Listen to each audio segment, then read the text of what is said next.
বঙ্গবন্ধুর জন্মক্ষণে দেশকে আরও এগিয়ে নেওয়ার অঙ্গীকার, শতকণ্ঠে জাতীয় সঙ্গীতে মুজিব বর্ষের সূচনা।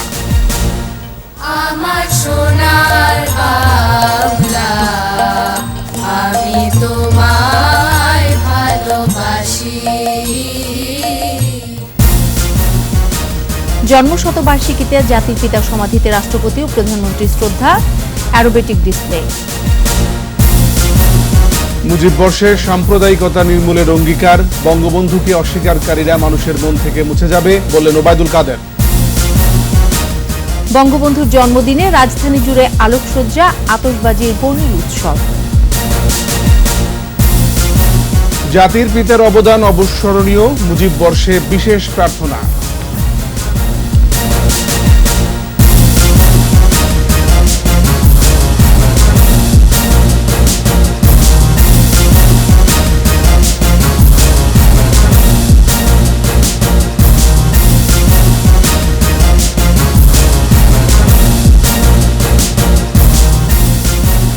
শুনছিলেন ফার্স্ট সিকিউরিটি ইসলামী ব্যাংক লিমিটেড সংবাদ শিরোনাম। আমন্ত্রণ জানাচ্ছি রাত 11টার একুশে সংবাদে, সাথে আছে আমি এমএজি ওসমানী এবং আমি সোনিয়া স্নিগ্ধা। দর্শক, একুশে টেলিভিশনের সংবাদ একই সাথে সরাসরি দেখতে পাবেন আমাদের ফেসবুক পেজ www.facebook.com/2124 অনলাইনে। হাজার বছরের শ্রেষ্ঠ বাঙালি জাতির পিতা বঙ্গবন্ধু শেখ মুজিবুর রহমানের 100তম জন্মদিনে পর্দা উঠল মুজিব বর্ষের। মুক্তির মহানায়ক শীর্ষক অনুষ্ঠানে দেশবাসীকে শুভেচ্ছা জানান রাষ্ট্রপতি অ্যাডভোকেট আব্দুল হামিদ ও প্রধানমন্ত্রী শেখ হাসিনা।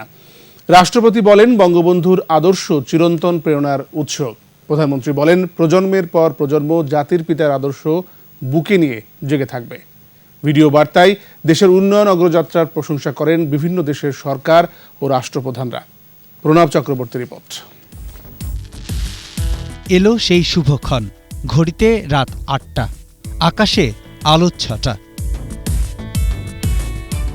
গোপালগঞ্জের টুঙ্গিপাড়ায় ১৯২০ সালে এই ক্ষণেই এসেছিলেন বাংলার আপনজন, মুক্তির মহানায়ক, বাঙালি জাতির পিতা বঙ্গবন্ধু শেখ মুজিবুর রহমান।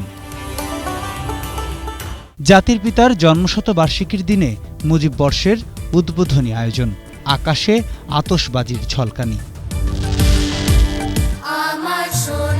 শুরুতেই শিশুদের কণ্ঠে জাতীয় সঙ্গীত।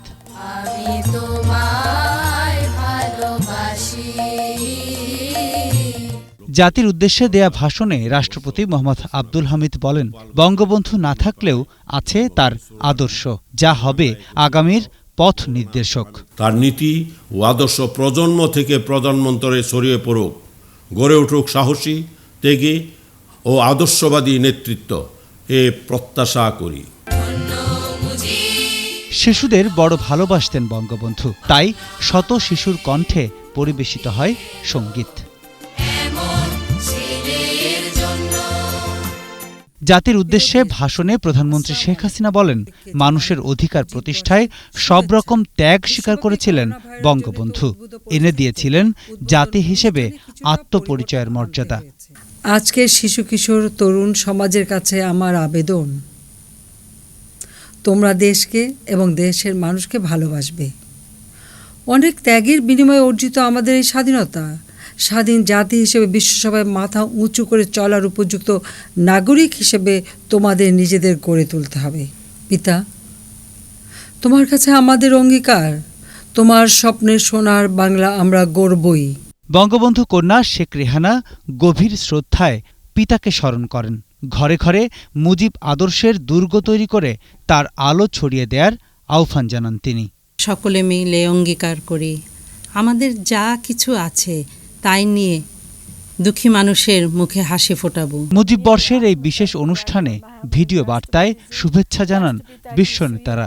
ভারতের প্রধানমন্ত্রী নরেন্দ্র মোদী প্রশংসা করেন বঙ্গবন্ধুর আদর্শ অনুসরণ করে ও শেখ হাসিনার নেতৃত্বে বাংলাদেশের উন্নয়নের। उनका पूरा जीवन हम सभी के लिए बहुत बड़ी प्रेरणा है। শুভেচ্ছা জানান নেপাল ও ভুটানের সরকার প্রধান এবং ওআইসির মহাসচিব। শুভেচ্ছা জানান জাতিসংঘ মহাসচিব। Bangladesh is a close and valued partner for the United Nations. Bangabandhu মানেই বাংলাদেশ। জাতির পিতার সংগ্রামী জীবনকে নানা পরিবেশনায় ফুটিয়ে তোলেন শিল্পীরা। পিতা মুজিবকে নিয়ে লেখা গানে শিল্পীদের সাথে কণ্ঠ মেলান শেখ রেহানা। বাবাকে নিয়ে ছোট বোন শেখ রেহানার লেখা কবিতা আবৃত্তি করেন প্রধানমন্ত্রী শেখ হাসিনা। বাবা, জন্মদিনে প্রতিবার একটি ফুল দিয়ে শুভেচ্ছা জানানো ছিল আমার সবচেয়ে আনন্দ। আর কখনো পাবো না এই সুখ, আর কখনো বলতে পারবো না শুভ জন্মদিন। প্রণব চক্রবর্তী, একুশে টেলিভিশন, ঢাকা। জন্মশতবার্ষিকীতে টুঙ্গিপাড়ায় জাতির জনক বঙ্গবন্ধু শেখ মুজিবুর রহমানের সমাধিতে শ্রদ্ধা জানিয়েছেন রাষ্ট্রপতি অ্যাডভোকেট আব্দুল হামিদ ও প্রধানমন্ত্রী শেখ হাসিনা। পরে পারিবারিক স্মৃতি বিজড়িত বাড়িতে কিছুক্ষণ অবস্থান করেন প্রধানমন্ত্রী। শতবার্ষিকীর আয়োজনে বিশেষ অ্যারোবেটিক ডিসপ্লে প্রদর্শন করে বিমান বাহিনী। টুঙ্গিপাড়া থেকে রিপোর্টে আরও জানাচ্ছেন মোহাম্মদ নুরুন নবী, ছবি তুলেছেন তফসির হাসান। টুঙ্গিপাড়ার সবুজ ছায়াঘেরা মাটিতে শুয়ে আছেন এক মহাপুরুষ। তিনি বাঙালির আত্মপরিচয়ের রূপকার, জাতির জনক বঙ্গবন্ধু শেখ মুজিবুর রহমান। 1920 সালের 17ই মার্চ জন্ম। এ গায়ের খোকা রাজনৈতিক পথ পরিক্রমায় হয়ে ওঠে গণমানুষের মুক্তির একমাত্র নেতা। শততম জন্মদিনে জাতির পিতার সমাধিতে ফুল দিয়ে শ্রদ্ধা জানান রাষ্ট্রপতি অ্যাডভোকেট আব্দুল হামিদ এবং বঙ্গবন্ধু কন্যা প্রধানমন্ত্রী শেখ হাসিনা। সে সময় তিন বাহিনীর একটি চৌকস দল রাষ্ট্রীয় সালাম ও গার্ড অব অনার প্রদানের মধ্য দিয়ে জানায় রাষ্ট্রীয় শ্রদ্ধা।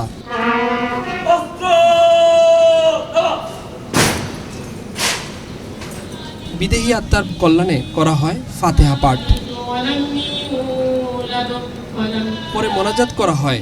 অংশ নেন বঙ্গবন্ধুর দুই কন্যা শেখ হাসিনা ও শেখ রেহানা।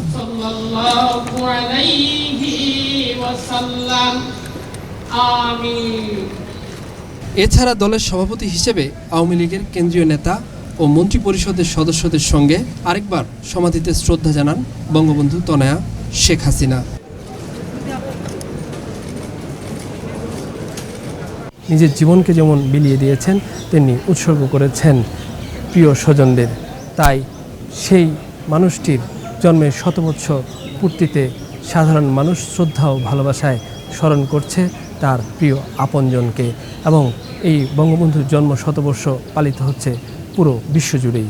এদিকে বিমান বাহিনী প্রদর্শন করে বিশেষ ফ্লাই পাস অ্যারোনেটিক ডিসপ্লের মাধ্যমে 100 লিখে জন্ম শতবার্ষিকীর আবহ ফুটিয়ে তোলে যুদ্ধ বিমানগুলো। মোহাম্মদ নুরুন নবী, একুশে টেলিভিশন, টুঙ্গিপাড়া, গোপালগঞ্জ।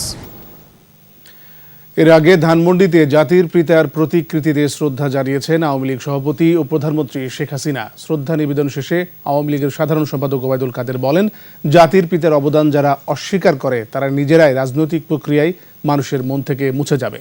বিস্তারিত জানাচ্ছেন আকবর হোসেন সুমন। ধানমন্ডি 32 ইতিহাস ও স্মৃতি বিজড়িত এই লোকালয়ে জাতির পিতা বঙ্গবন্ধু শেখ মুজিবুর রহমানের প্রতিকৃতি। জন্মশতবার্ষিকীতে তার প্রতি শ্রদ্ধা জানান প্রধানমন্ত্রী শেখ হাসিনা। আওয়ামী লীগের কেন্দ্রীয় নেতাদের সঙ্গে নিয়ে দলের সভাপতি হিসেবে শ্রদ্ধা নিবেদন করেন শেখ হাসিনা। সঙ্গে ছিলেন ছোট বোন শেখ রেহানা ও দৌহিত্রী সাইমা ওয়াজিদ হোসেন। জন্মশতবার্ষিকীতে দলের অবস্থান তুলে ধরেন সাধারণ সম্পাদক। যে অপশক্তি আমাদের দেশে সাম্প্রদায়িকতার বিষ বাষ্প ছড়াচ্ছে, সাম্প্রদায়িক এই বিষ বৃক্ষকে সমূলে উৎপাটিত করতে হবে। মুজিব শতবার্ষিকীতে এটাই হচ্ছে আওয়ামী লীগের অঙ্গীকার। মুক্তিযুদ্ধের পরাজিত শক্তি আর কখনো ক্ষমতায় আসতে পারবে না বলে মন্তব্য করেন তিনি। যারা বঙ্গবন্ধুকে মুছে ফেলার চক্রান্ত করেছে এবং করছে, তারাই নিজেরাই নিষিদ্ধ হয়ে যাবে মানুষের হৃদয় থেকে। রাষ্ট্রীয় ও দলীয় আনুষ্ঠানিকতার পর ধানমন্ডি 32 বঙ্গবন্ধুর প্রতি শ্রদ্ধা নিবেদনে উন্মুক্ত করা হয়। আকবর হোসেন সুমন, একুশে টেলিভিশন, ঢাকা।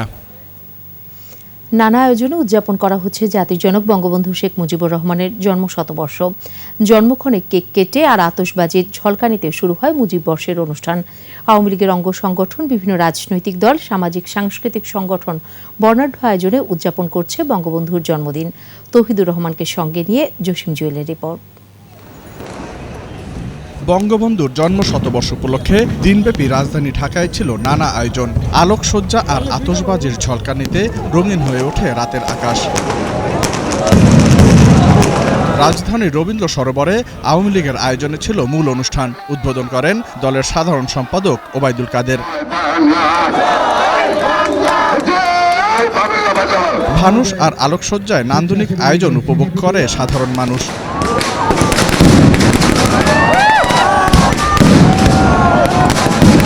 কলাবাগান মাঠেও ছিল আলোকসজ্জা ও আতশবাজির আয়োজন। বঙ্গবন্ধু এভিনিউয়ে আওয়ামী লীগের কেন্দ্রীয় কার্যালয়ে কেক কেটে অনুষ্ঠানের সূচনা করেন দক্ষিণের মেয়র শেখ ফজলে নূর তাপস। জসিম জুয়েল, 21 টেলিভিশন, ঢাকা। মসজিদ, মন্দির, গির্জা আর প্যাগোডায় বিশেষ প্রার্থনার মধ্য দিয়ে জাতির পিতা বঙ্গবন্ধু শেখ মুজিবুর রহমানের জন্মশতবার্ষিকী পালন করা হচ্ছে। তার বিদেহী আত্মার মাগফিরাত কামনার পাশাপাশি করোনা ভাইরাস থেকে মুক্তি পেতে প্রার্থনা করা হয়। এছাড়াও ধর্মীয় সংগঠনগুলো জাতীয় পতাকা উত্তোলন এবং কেক কেটে দিবসটি উদযাপন করে। সহকর্মীদের সহায়তায় মাহমুদ হাসানের রিপোর্ট। আনুষ্ঠানিকভাবে শুরু হলো জাতির পিতা বঙ্গবন্ধু শেখ মুজিবুর রহমানের জন্মশতবার্ষিকী। স্বাধীনতার মহানায়ক ও বাংলাদেশের স্থপতি শেখ মুজিবকে স্মরণ এবং তার অবদান তুলে ধরে সকালে জাতীয় মসজিদে ইসলামী ফাউন্ডেশন আয়োজন করে বিশেষ দোয়া মাহফিল। একই জায়গায় জোহরের নামাজের পর বঙ্গবন্ধু ও তার পরিবারের সদস্যদের আত্মার মাগফিরাত কামনা করে দোয়ার আয়োজন করে ঢাকা মহানগর দক্ষিণ আওয়ামী লীগ। বঙ্গবন্ধুর ১০০তম জন্মবার্ষিকীতে খ্রিস্ট ধর্মাবলম্বীরা সকালে বিশেষ প্রার্থনার আয়োজন করে। পাশাপাশি বিশ্বজুড়ে করোনা ভাইরাসের প্রাদুর্ভাব থেকে মুক্তি পেতেও প্রার্থনা করেন তারা।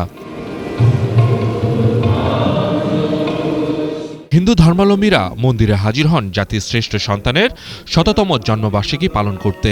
মহানগর সার্বজনীন পূজা কমিটি বিশেষ প্রার্থনা সভার আয়োজন করে রাজধানীর ঢাকেশ্বরী মন্দিরে। রাজধানীর বাড্ডায় বাংলাদেশ বুদ্ধিস্ট ফেডারেশন আয়োজন করে বিশেষ প্রার্থনার। বঙ্গবন্ধুর জীবনী তুলে ধরে প্রার্থনা করেন তারা। মাহমুদ হাসান, 21 টেলিভিশন, ঢাকা। নিচ্ছি বিরতি। যখন ফিরছি তখন অন্যান্য খবরের সঙ্গে আরও থাকবে। আরও 2 জন করোনা আক্রান্ত, আইসোলেশনে 16, কমিউনিটি সংক্রমণ ঘটেনি বলছে আইডিসিআর। মৃত্যুদণ্ডের পরোয়ানা পড়ে শোনানো হলো জামায়াত নেতা এটিএম আজহারকে।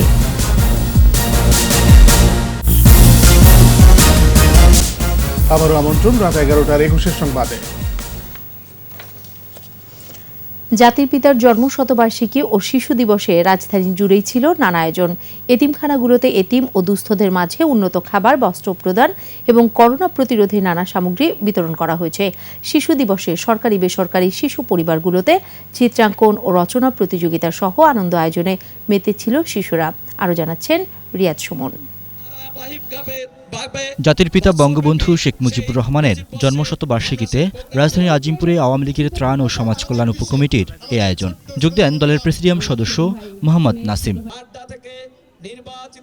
এতিম ও দুস্থদের মাঝে উন্নত খাবার ও বস্ত্র প্রদান করা হয়। এছাড়া করোনা ভাইরাস প্রতিরোধের সামগ্রীও প্রদান করা হয়। পরে মোহাম্মদ নাসিম বলেন, বঙ্গবন্ধু শুধু বাংলাদেশে নয়, তার কর্মের জন্যই সারা বিশ্বে প্রশংসিত। দুনিয়ার একটা দেশ পাবেন না যেখানে জাতির জনগণের প্রতি অশ্রদ্ধা করে কেউ, কিন্তু এরা এমন একটা পর্যায়ে চলে গিয়েছিল। বঙ্গবন্ধুর শোক দিবসে তারা ভুয়া জন্মদিনের কেক কেটেছিল এই খাওয়া দিয়ে আন্দোলন। বঙ্গবন্ধু অ্যাভিনিউয়ে আওয়ামী লীগের কেন্দ্রীয় কার্যালয়ের সামনে দুস্থ ও গরিবদের মাঝে খাবার ও মিষ্টি বিতরণ করে ঢাকা মহানগর দক্ষিণ আওয়ামী লীগ। রাজধানীর তেজগাঁওয়ে জাতির পিতার জন্মদিনে এতিম শিশুদের চিত্রাঙ্কন ও রচনা প্রতিযোগিতার আয়োজন করে সরকারি শিশু পরিবার। অনুষ্ঠিত হয় মেয়েদের প্রীতি ক্রিকেট ম্যাচ। দিবসটি উদযাপনে বঙ্গবন্ধু শেখ মুজিব মেডিকেল বিশ্ববিদ্যালয়ে মেডিকেল ক্যাম্পে দেয়া হয় বিনামূল্যে চিকিৎসা সেবা। আয়োজনে ছিল নানা কর্মসূচি। রিয়াদ সুমন, 21 টেলিভিশন, ঢাকা। জাতির জনকের জন্মশতবার্ষিকীতে কোনো কর্মসূচি পালন না করে বিএনপি আবারও প্রমাণ করল তারাই বঙ্গবন্ধুর খুনিদের পৃষ্ঠপোষক বলেছেন তথ্যমন্ত্রী ডক্টর হাসান মাহমুদ। বিএফডিসিতে জাতির পিতার জন্মদিনে বঙ্গবন্ধুর প্রতিকৃতিতে শ্রদ্ধা জানান তথ্যমন্ত্রী। পরে কেক কাটা, দোয়া মাহফিল ও আলোচনায় অংশ নেন। বলেন, করোনা ভাইরাসের কারণে কর্মসূচি পুনর্বিন্যাস করা হলেও দেশের মানুষ উৎসাহ উদ্দীপনার মাধ্যমেই পালন করেছে জাতির জনকের জন্মদিন। কিন্তু বঙ্গবন্ধুর হত্যাকারীদের পৃষ্ঠপোষকতাকারী বিএনপি জাতির কাছে ক্ষমা চেয়ে দিনটি পালন করে নতুন করে রাজনীতি শুরু করার সুযোগটিও গ্রহণ করতে ব্যর্থ হয়েছে।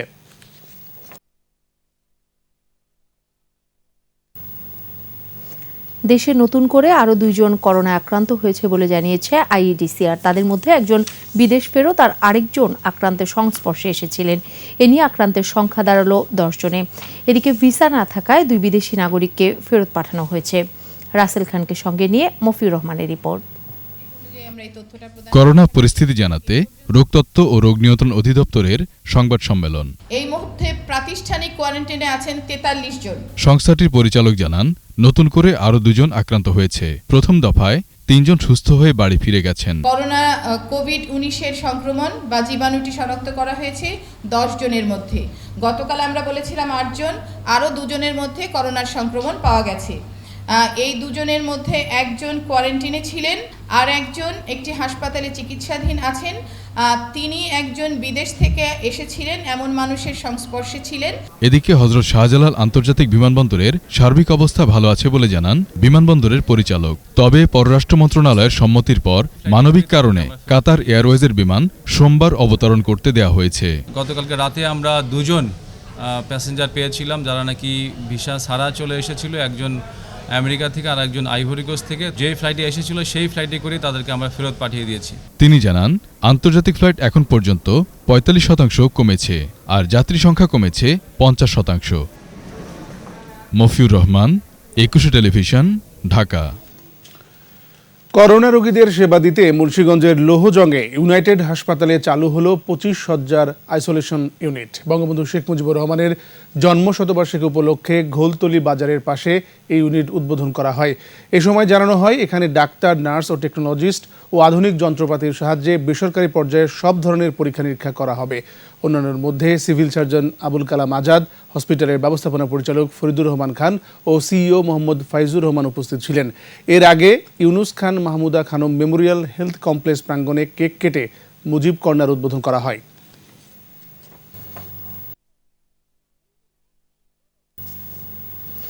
একাত্তরে মানবতা বিরোধী অপরাধের দায়ে জামায়াত নেতা এটিএম আজহারুল ইসলামের মৃত্যুদণ্ডের পরোয়ানার কপি এখন গাজীপুরের কাশিমপুর কারাগারে। কারাগার কর্তৃপক্ষ জানায়, রায়ের কপি আসার পর সকালে তাকে পড়ে শোনানো হয়েছে। এই রায় শোনার পর তিনি আপিল করবেন বলে জানান কারা কর্তৃপক্ষ। 2014 সালের 30 ডিসেম্বর ট্রাইব্যুনালে দেওয়ার আগে আজহারের বিরুদ্ধে আনা 6টি অভিযোগের মধ্যে 5টি প্রমাণিত হয়। এর মধ্যে গণহত্যা, হত্যা ও অগ্নিসংযোগের ঘটনায় 3টি অভিযোগে তাকে সর্বোচ্চ শাস্তি মৃত্যুদণ্ড দেওয়া হয়। ধর্ষণ, অপহরণ ও নির্যাতনের 2টি ঘটনায় 3 বছরের সশ্রম কারাদণ্ড দেওয়া হয়।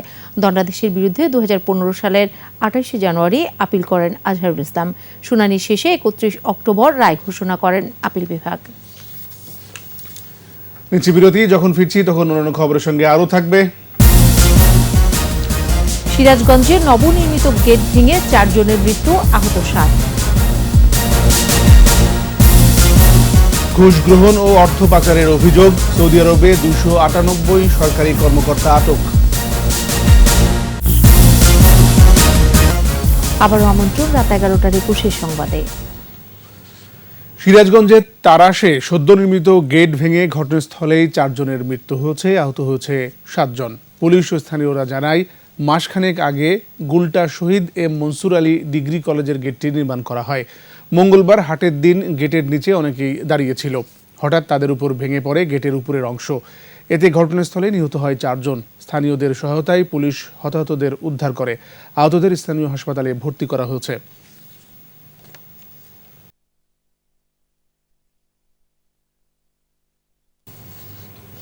এবার আমাদের সাপ্তাহিক আয়োজন সোশ্যাল ইসলামী ব্যাংক লিমিটেডের সৌজন্যে জনসচেতনতা।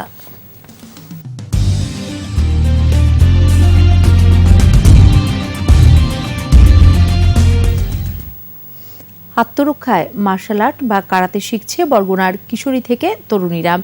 বরগুনা জেলা প্রশাসনের উদ্যোগে 100 নারী নিচ্ছে এই কারাতে প্রশিক্ষণ। এই প্রশিক্ষণ নারীর শারীরিক মানসিক সুস্থতা, আত্মরক্ষা, ইফটিজিং আর অনৈতিক প্রস্তাব প্রতিহত করতে ভূমিকা রাখবে বলে মনে করে অংশগ্রহণকারী ও প্রশিক্ষক। নারীদের নিরাপত্তায় প্রশিক্ষণটি বেশ গুরুত্বপূর্ণ ভূমিকা রাখবে বলে মনে করছে সচেতন মহল। শুধু বরগুনা নয়, সারা দেশের প্রতিটি জেলা উপজেলায় নারীদের আত্মরক্ষায় এমন প্রশিক্ষণ প্রয়োজন বলে মনে করেন সংশ্লিষ্টরা।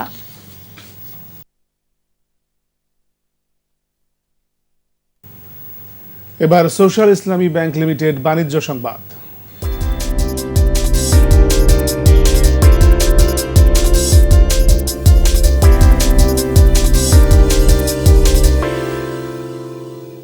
করোনা ভাইরাসের প্রভাবে বিশ্বমন্দা এখন আর আশঙ্কা নয়, এরই মধ্যে তা বাস্তবে রূপ নিতে শুরু করেছে বলে সতর্ক করেছেন অর্থনীতিবিদরা। করোনার কারণে চীনের অর্থনীতিতে বিপর্যয়ের পর আমেরিকা ও ইউরোপে তার প্রভাব পড়ে। সম্প্রতি প্রকাশিত বিভিন্ন প্রতিবেদনে 1989 সালের পর প্রথম বড় ধরনের ধসের মধ্যে পড়ল বিশ্বের অন্যতম বৃহৎ অর্থনীতির দেশ চীন। খুব শীঘ্রই এই অবস্থা থেকে পুনরুদ্ধারের সম্ভাবনা ক্ষীণ বলেও উল্লেখ করা হয়। এছাড়া ইউরোপ, আমেরিকা ও এশিয়ার শেয়ার বাজারেও ধস অব্যাহত। এ নিয়ে ফেডারেল রিজার্ভ বোর্ড জানায় 10 দিন আগেও বিশ্ব অর্থনীতিতে মন্দা হচ্ছে কিনা তা অনিশ্চিত ছিল, এখন আর কোনো প্রশ্ন নেই। আর এরই সাথে শেষ করছি রাত 11টার 21 সংবাদ। যাবার আগে ফার্স্ট সিকিউরিটি ইসলামী ব্যাংক লিমিটেড সংবাদ শিরোনামগুলো আরও একবার। বঙ্গবন্ধুর জন্মক্ষণে দেশকে আরও এগিয়ে নেওয়ার অঙ্গীকার, শতকণ্ঠে জাতীয় সঙ্গীতে মুজিববর্ষের সূচনা। জন্ম শতবার্ষিকীতে জাতির পিতার সমাধিতে রাষ্ট্রপতি ও প্রধানমন্ত্রীর শ্রদ্ধা, অ্যারোবেটিক ডিসপ্লে। মুজিববর্ষে সাম্প্রদায়িকতা নির্মূলের অঙ্গীকার, বঙ্গবন্ধুকে অস্বীকারীরা মানুষের মন থেকে মুছে যাবে বললেন ওবায়দুল কাদের। বঙ্গবন্ধুর জন্মদিনে রাজধানী জুড়ে আলোকসজ্জা, আতশবাজির বর্ণিল উৎসব। জাতির পিতার অবদান অবিস্মরণীয়, মুজিববর্ষে বিশেষ প্রার্থনা।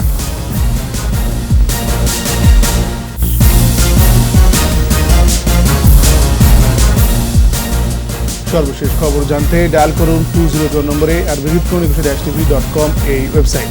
এছাড়া ফেসবুকে লগ অন করতে পারেন facebook.com/eকুশে24 অনলাইনে। পরের সংবাদ রাত 1টায় দেখার আমন্ত্রণ রইল। একুশের সাথে থাকুন। ধন্যবাদ।